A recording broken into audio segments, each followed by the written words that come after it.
So have you seen that new promo video from DJI? Honestly, you don't even have to watch it. A bunch of creators have already started sharing their first impressions of the Avata 360, and those videos tell us quite a bit about what DJI is preparing to launch. What's happening right now is that these creators are still under NDA. That means they're allowed to show some flight footage and talk about basic experiences with the drone. They can't reveal the full specs or dive into deeper details yet.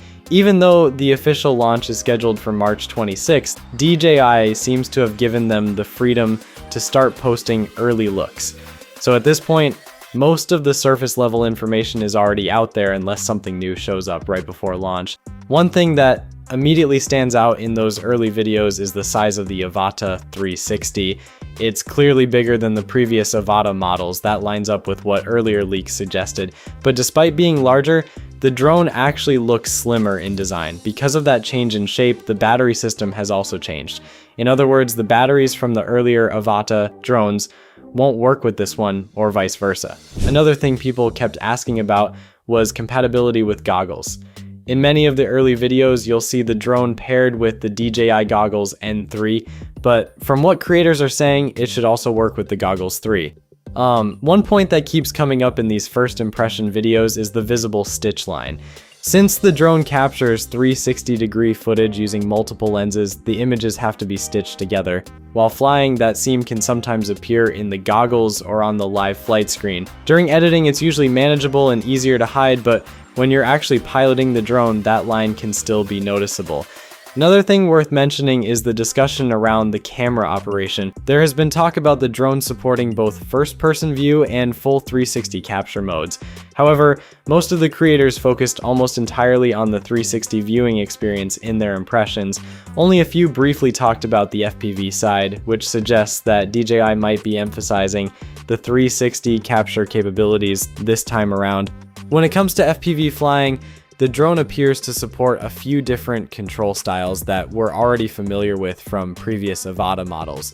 There's manual mode, which gives experienced pilots full control to perform flips, rolls, dives, and other FPV maneuvers.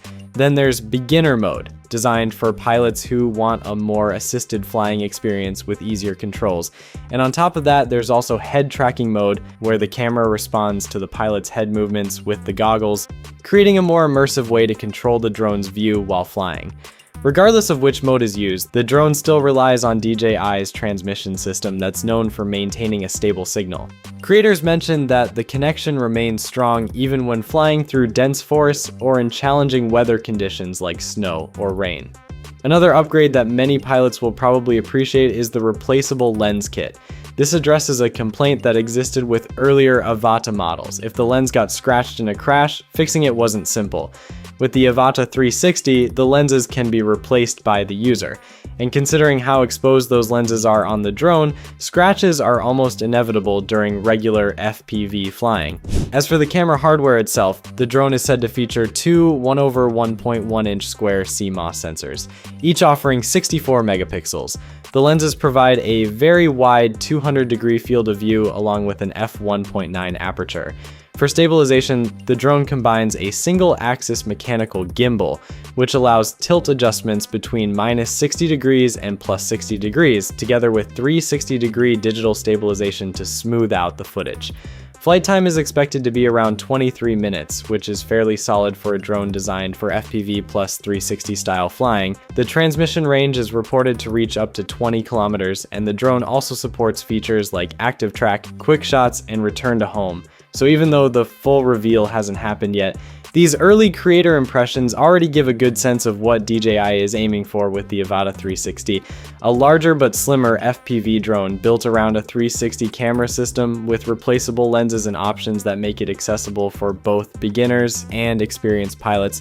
And with the official launch just around the corner, there may still be a few details that DJI hasn't fully revealed yet. Peace.